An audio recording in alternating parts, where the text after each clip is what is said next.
They said he had nothing.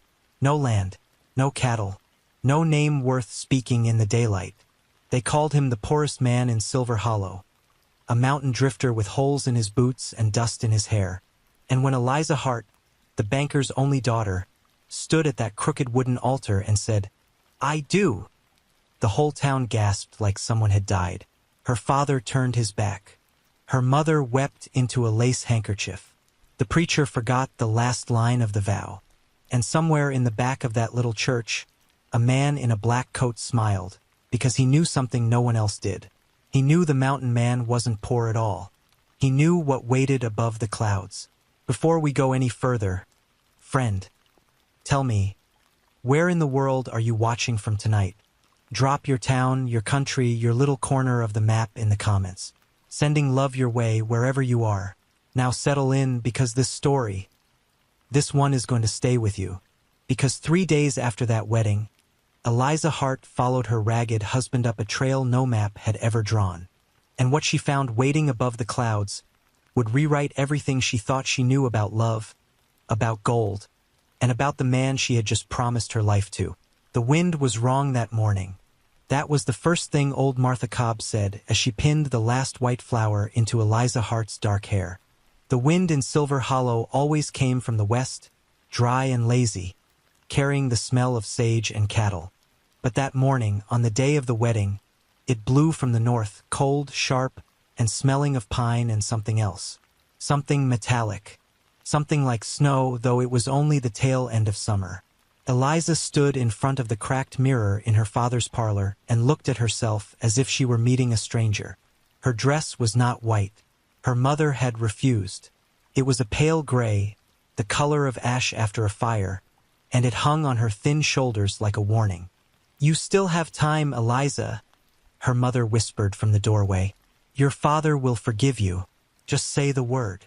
Eliza did not turn around. "His name is Caleb," she said quietly. "You've never once used it."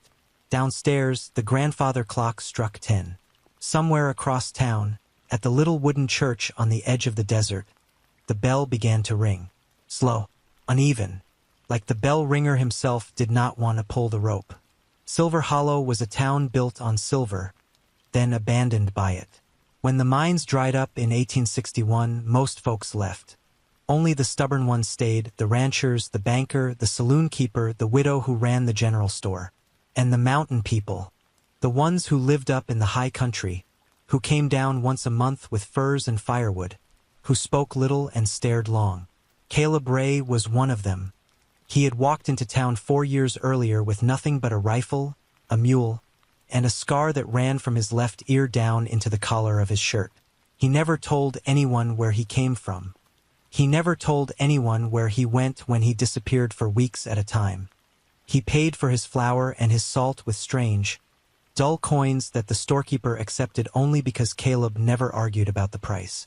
And then, one spring afternoon, he had looked up from the counter of the general store, and he had seen Eliza Hart reading a book by the window. That was all it took. For him, for her, for the whole ruined story that was about to begin. Eliza walked to the church alone. Her father would not give her away. Her mother stayed home and drew the curtains. The few townspeople who came stood at the back of the church with their arms crossed, whispering behind their hands. The banker's daughter, marrying a mountain drifter. The prettiest girl in 3 counties, throwing herself away on a man who owned nothing but the clothes on his back. Caleb was already at the altar when she stepped through the door. He had tried. Lord, he had tried. His boots were brushed, though the soles were still worn through. His shirt was clean, though the cuffs were frayed. He had shaved, and the scar on his neck looked pink and raw in the dim church light. When he saw her walk down the aisle in that gray dress, his eyes filled with something that was not quite tears and not quite pride. It was closer to fear. The preacher rushed the vows. He skipped 2 lines and mumbled a third. And when he asked if anyone objected, the whole church held its breath, because everyone expected the banker himself to burst through the doors with a shotgun.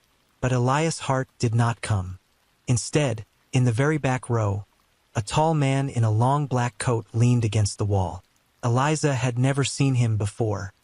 He had a silver-tipped cane and a face like polished bone. And when the preacher said, "You may kiss the bride," the man in the black coat smiled, a slow, patient smile, and quietly slipped out the door. Caleb saw him. Eliza felt her husband's hand tighten around hers, hard enough to hurt. "Who was that?" she whispered as they walked back down the aisle. Caleb did not answer. His jaw was set like stone. His eyes were fixed on the church door as if he expected the man to walk back through it with a gun. Outside, the wind had shifted again. It was blowing from the north now, harder than before, carrying with it the first cold breath of a season that should not have arrived for weeks. "Caleb," Eliza said again. Who was he?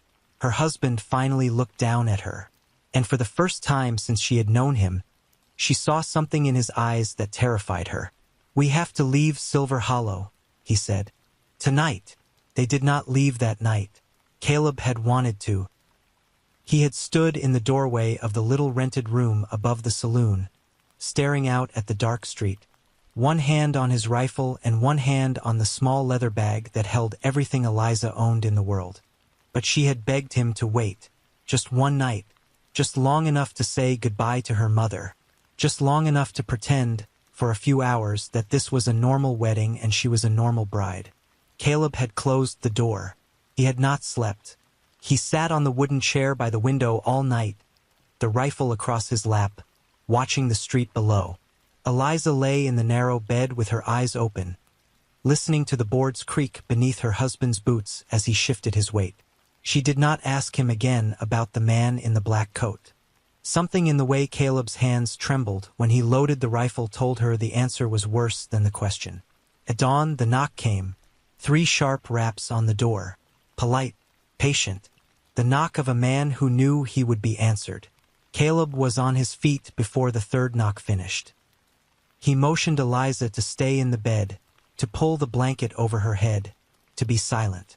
Then he cocked the rifle and cracked the door open 2 inches. "Mr. Ray," said a smooth voice from the hallway, "I believe we have unfinished business." Eliza held her breath. "I have no business with you," Caleb said. His voice was flat, dangerous. "Ah, but you do." The man in the black coat chuckled, low and pleased. "You have my map, Mr. Ray, and I have come a very long way to retrieve it." Eliza felt her stomach turn to ice. A map?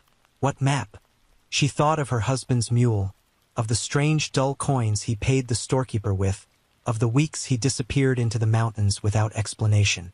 She thought of the scar on his neck, and how he had never once told her where it came from. "There is no map," Caleb said. "There never was." "Then perhaps," the voice said gently, "your lovely new wife would like to explain why her father sold you to me last week for the price of his debts."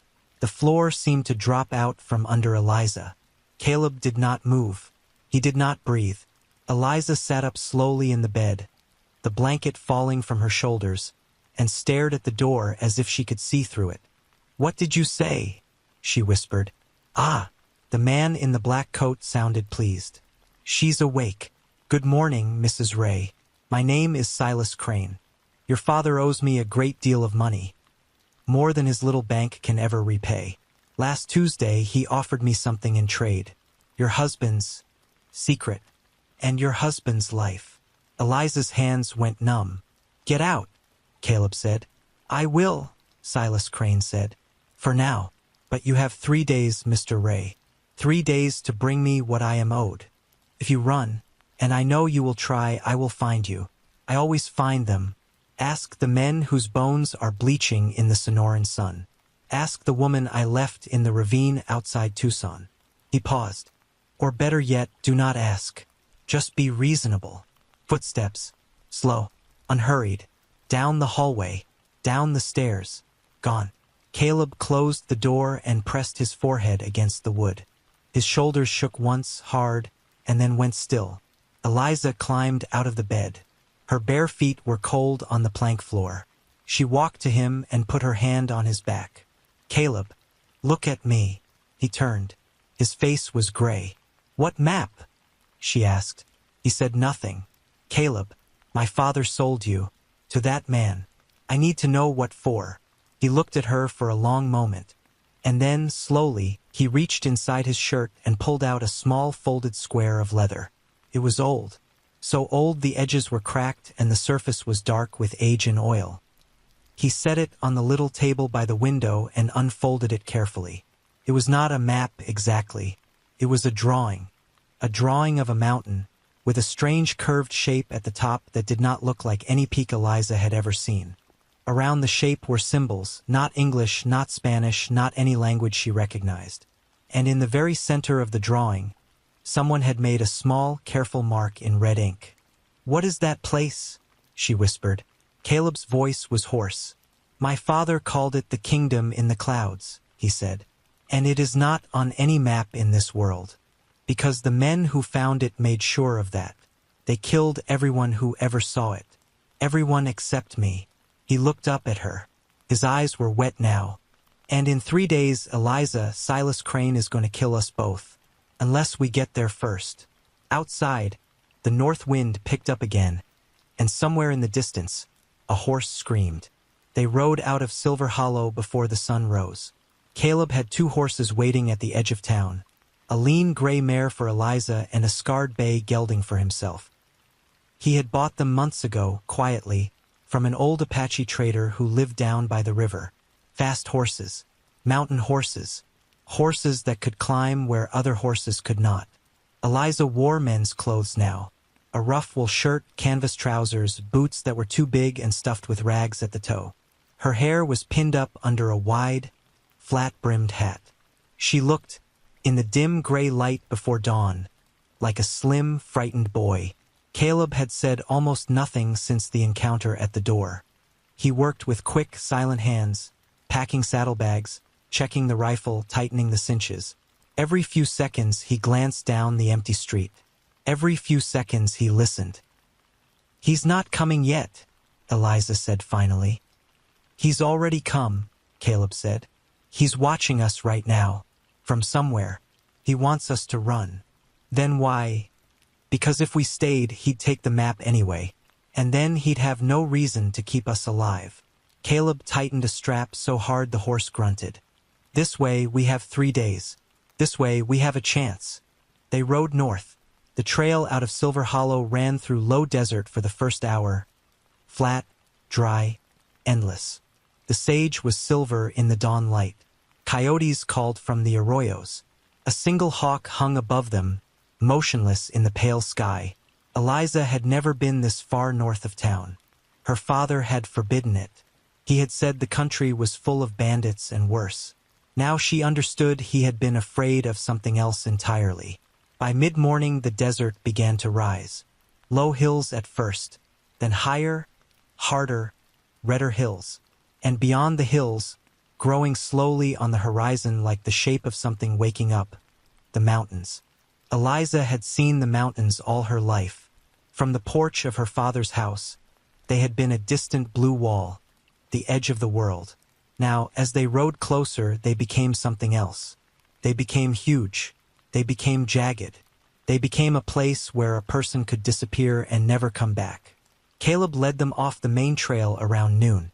There was no trail where he turned, just sagebrush and rock.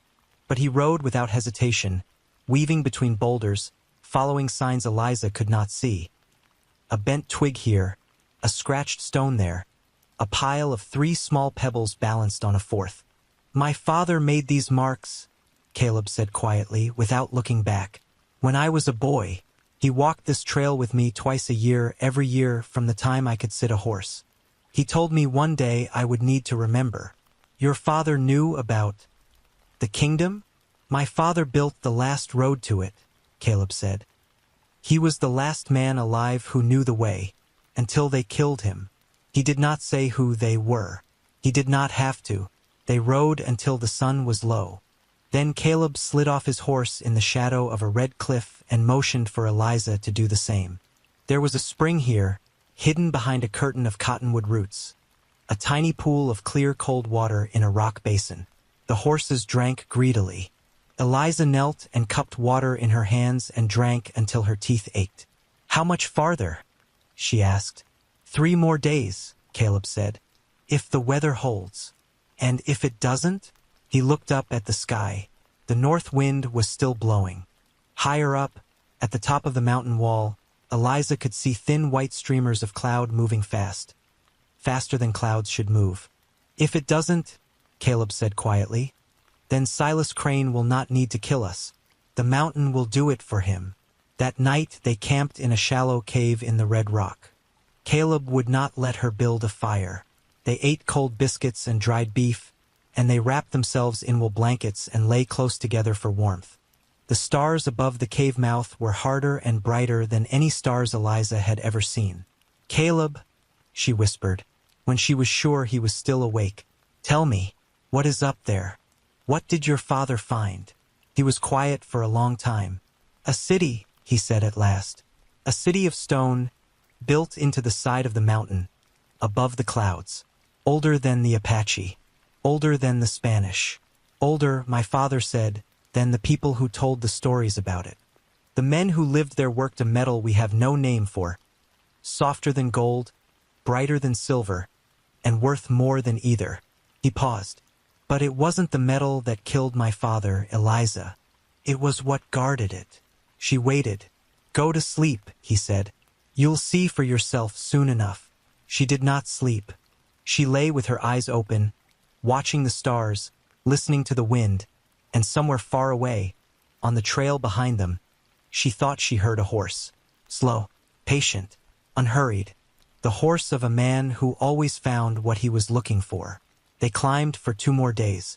The trail, if it could be called a trail, became narrower and steeper with every mile. By the end of the 2nd day, the horses could go no farther.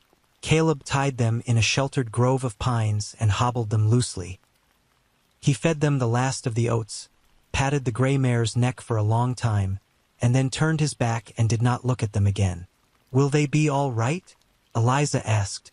"They'll be all right," Caleb said. He did not add the words, "but we might not." He did not have to. They went on by foot. The pine trees thinned. Then they disappeared. There was only rock now. Great slabs of dark stone, cracked and folded like the pages of an ancient book. The air grew thinner. Eliza's chest ached with every breath. Her legs shook. Her fingers went numb and then burned and then went numb again. And still they climbed. On the 3rd day, the clouds came down to meet them. It was strange, Eliza thought later, how the clouds moved. They did not roll like the storm clouds she had watched from her father's porch. They crept. They flowed like slow water up the ridges and along the cliffs. And when Caleb stepped into them, he simply vanished. One moment his broad back was 10 feet ahead of her, and the next moment there was only white. "Caleb!" she cried. His hand closed around hers. "Don't let go," he said, and his voice was strange and close and muffled by the fog.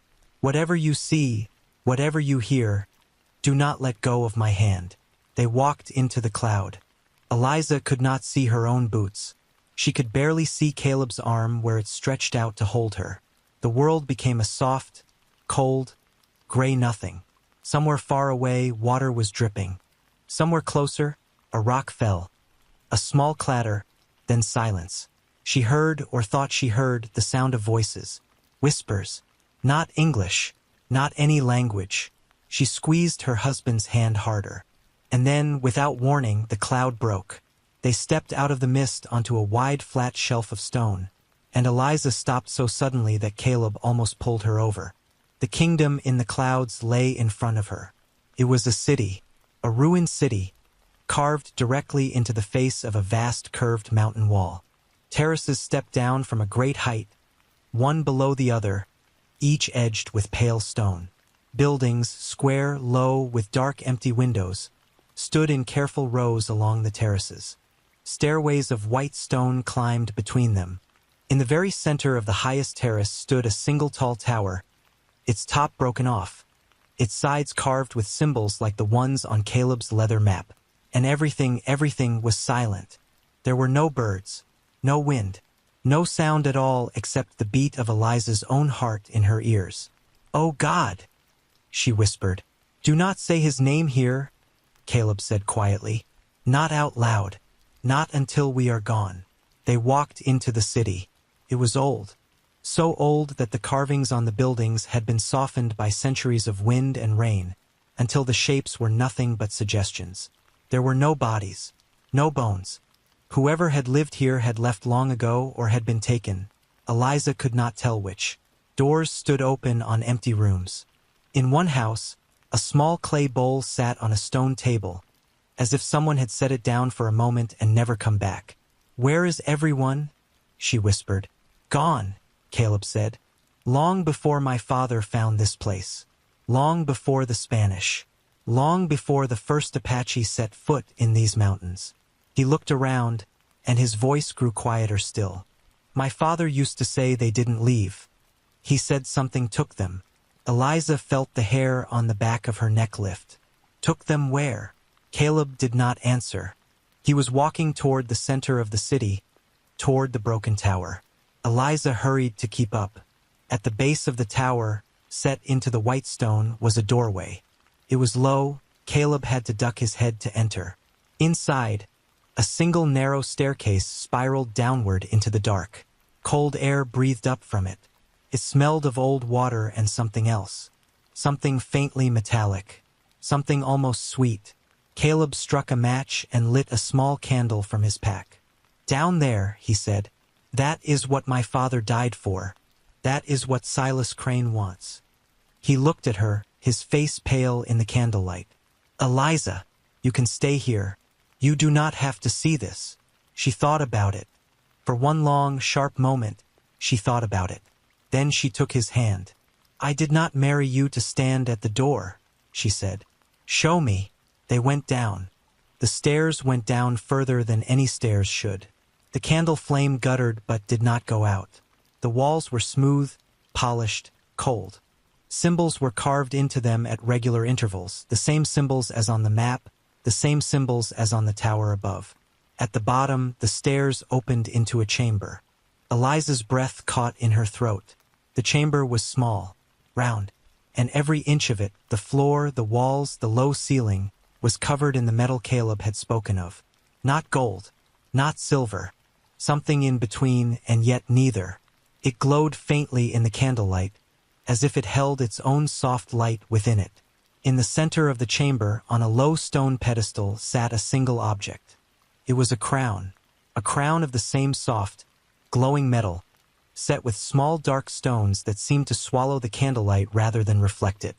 And around the pedestal, arranged in a careful circle, were 7 human skulls. Eliza staggered back. Caleb caught her arm. Behind them, from the top of the stairs, a soft, unhurried voice called down through the dark. "Mr. Ray," said Silas Crane. "How very kind of you to open the door for me." Caleb turned slowly. The candle in his hand did not shake. Eliza would remember that later, how steady her husband's hand was, in the moment he understood he was going to die. Silas Crane came down the stairs one at a time. He did not hurry. He never hurried. The silver tip of his cane clicked against each stone step. Tock, tock, tock, like a clock counting down the last minutes of 2 lives. Behind him came 2 men, big men. Men with rifles across their backs and pistols on their hips and faces that had forgotten how to smile a long time ago.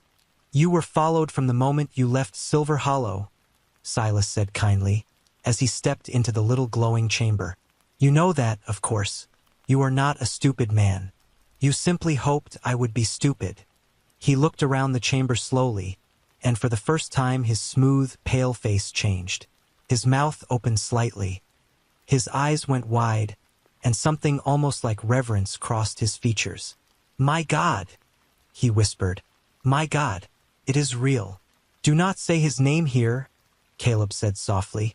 Silas did not seem to hear. He walked past Caleb as if Caleb were a piece of furniture. He walked past Eliza as if she were a shadow. He walked to the pedestal in the center of the chamber, and he stood in front of the crown, and he stared at it the way a starving man stares at bread. 20 years, he whispered. 20 years I have hunted this. 20 years I have paid men, killed men, ruined men, waiting for one of them to lead me here. He turned his head slightly, and his eyes found Caleb's. Your father was the closest. He almost took it to his grave. But not quite. He smiled. Not quite. Caleb's jaw tightened. You killed him. I bought him, Silas corrected gently. Just as I bought your father-in-law. Just as I would have bought you, if you were the sort of man who could be bought. He shrugged.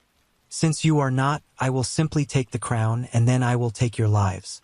It is nothing personal, Mr. Ray. It is only business. One of the big men behind him raised his rifle. Eliza did not think. She did not plan. She did not even breathe. Her hand went into the pocket of Caleb's coat, where she had seen him slip the small pistol that morning, and she pulled it out and she pointed it at Silas Crane and she pulled the trigger. The shot in that small stone chamber was like the end of the world. The bullet took Silas Crane high in the shoulder. He staggered, gasped, and fell to one knee. The two men behind him swung their rifles up, but Caleb had already moved. He hurled the candle at the first man's face. He drew his own pistol as the man dropped his rifle and clawed at the hot wax. He fired twice. The first man went down. The second man fired back. The shot went wild, ringing off the stone ceiling. And then Caleb fired again and the second man dropped his rifle and slid slowly down the wall, leaving a dark streak behind him. The chamber was dark now, except for the soft, terrible glow of the strange metal walls. Silas Crane was still alive. He was on his knees on the floor, one hand pressed to his shoulder, the other still gripping the silver-tipped cane. Blood was running between his fingers, dark and slow. He looked up at Eliza and he laughed. Actually laughed. A soft, wet, disbelieving laugh. "The banker's daughter," he said. "The banker's daughter. Well, I did not see that coming." "Get up," Caleb said. His voice was low and cold. "Get up and walk out of this mountain. Take your dead men with you. If I see you again, I will not miss." Silas looked at him. Then he looked at the crown on the pedestal, and something flickered in his eyes. Something desperate. Something that had nothing to do with money anymore. "You do not understand," he whispered. "You have never understood, Mr. Ray. This is not gold. This is not silver. This is older than gold. Do you know what a man could do with a crown like that? Do you know who would kneel? Do you know who would pay?" "Get out," Caleb said. Silas Crane did not get out. Instead, with a speed that seemed impossible for a wounded man, he lunged. Not at Caleb, not at Eliza, at the pedestal. His pale, bloody hand closed around the crown of glowing metal, and he snatched it up, and he held it high above his head like a prize. "Mine!" he screamed. "Mine!" And then he stopped screaming. Eliza would try, for the rest of her life, to describe what happened next. She never could. There was no light. There was no sound. There was only a feeling. A sudden, terrible feeling, as if something enormous and very old had turned its head and looked directly at Silas Crane. The crown, in his hand, was no longer glowing softly. It was glowing brightly, brighter, brighter. The dark stones set into it were not dark anymore. They were pulling the light out of the chamber, out of the walls, out of the candles that lay burning on the floor. The room grew colder. Eliza's breath came out in white clouds. Silas Crane's eyes rolled back in his head. His mouth opened, but no sound came out.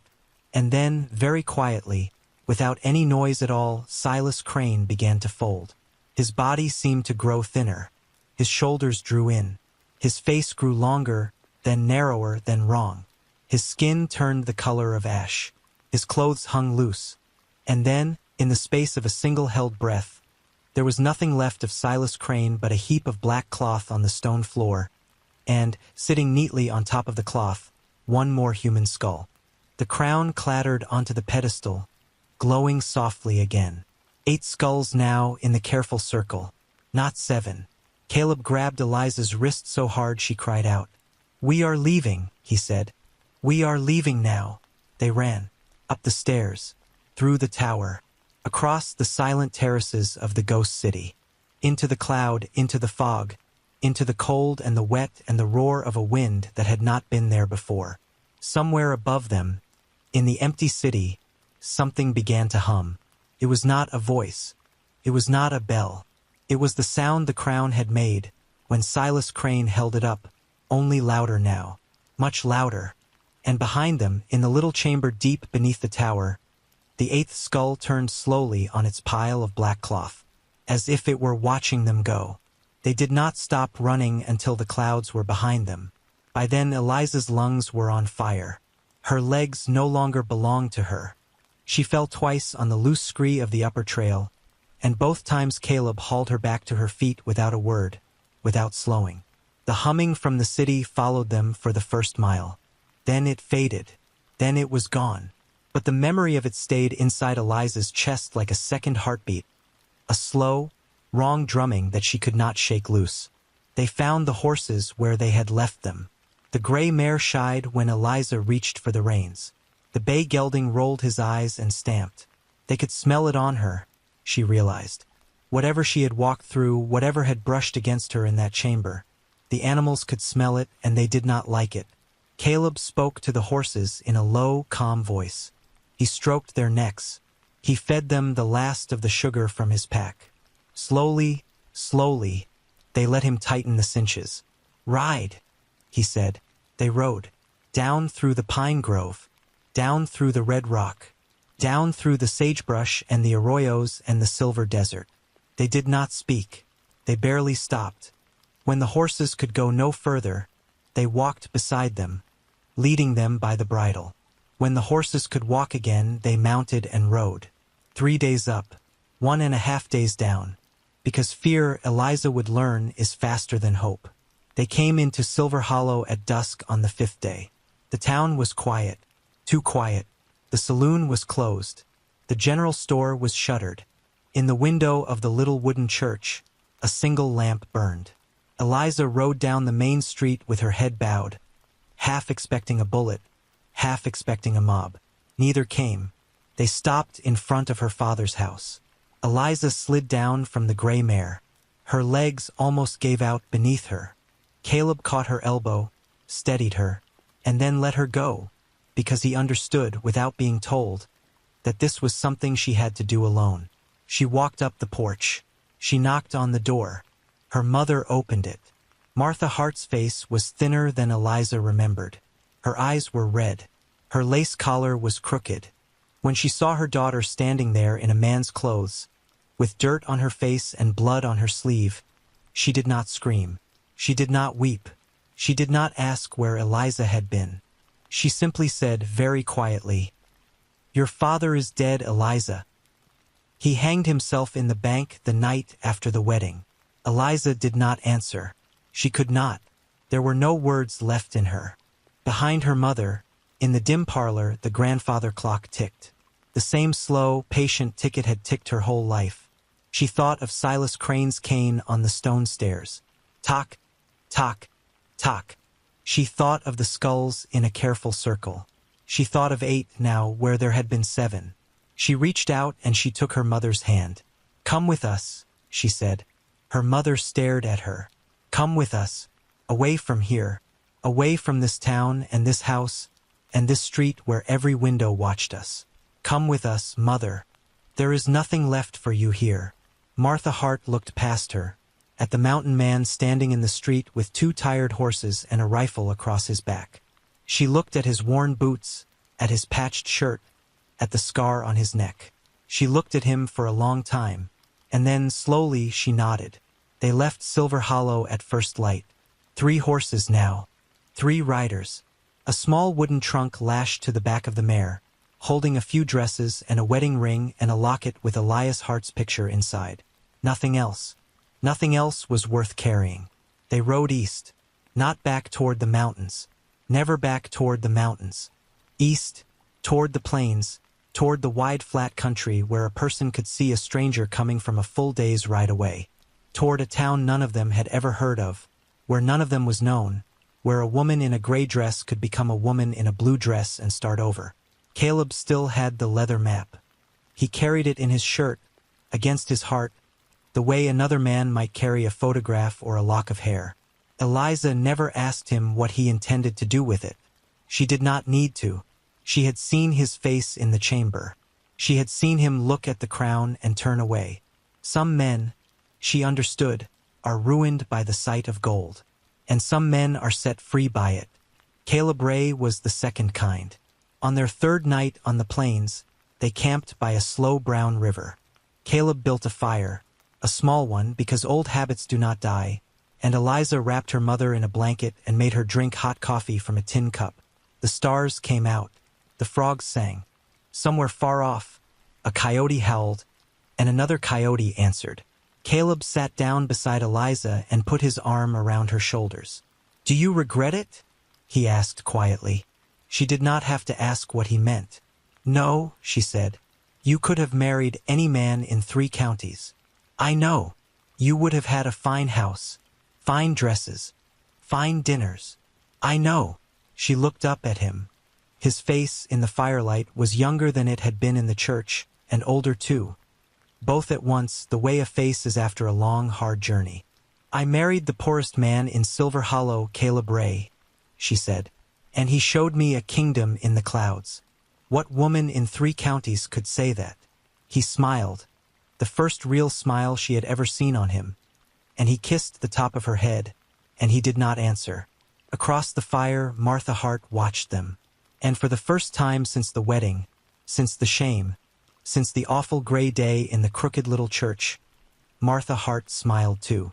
They say in the old towns of the high country that if you ride far enough north of where Silver Hollow used to be, because Silver Hollow is gone now, blown away by wind and time and the slow forgetting of the world, you can still see the mountain where the clouds do not lift. They say the trail up to it has vanished, that the marks Caleb Ray's father made, the bent twigs, the balanced pebbles, have been swallowed by sage and stone, that no man alive knows the way now. But sometimes, they say, on a still night when the north wind is quiet, a hum comes down from the high country, a soft, wrong, patient hum, and the cattle grow restless in their pastures, and the dogs in the far ranch houses turn their faces toward the mountains and will not eat, and the old men lift their coffee cups and say quietly, "She is still up there, the crown, the 8 skulls in a circle, waiting for the 9th. Caleb and Eliza Ray lived out their days in a small town in the east, a town on the plains, where the sky was wide and the mountains were only a rumor. They had 3 children. They ran a small farm. They loved each other quietly and stubbornly for 41 years. When Caleb died in his sleep in the winter of 1898, Eliza folded the old leather map into his hands and buried him with it. She never spoke of the kingdom in the clouds, not to her children, not to her grandchildren, not to the young journalist from Kansas City who came knocking one summer, chasing an old story he had heard from a drunken cowhand in Amarillo. She only smiled and said, "My husband was the poorest man in Silver Hollow, and the richest man I ever knew." And then she closed the door. So tell me, friend, now that you have walked that mountain with them, now that you have seen the crown and the skulls and the man in the black coat fold into ash on a stone floor, tell me one thing before you go. If you had been Eliza Hart, standing in that little chamber above the clouds, with the glowing crown on the pedestal and the 8 skulls in a circle at your feet, would you have walked away empty-handed like she did? Or would you have reached for it? Think carefully. Tell me in the comments below. I read every one. And wherever you are watching from tonight, from a small town, from a big city, from a quiet room where the light is low and the coffee has gone cold, thank you. Thank you for riding this trail with me. Sleep well tonight, and if the wind blows from the north, do not answer it.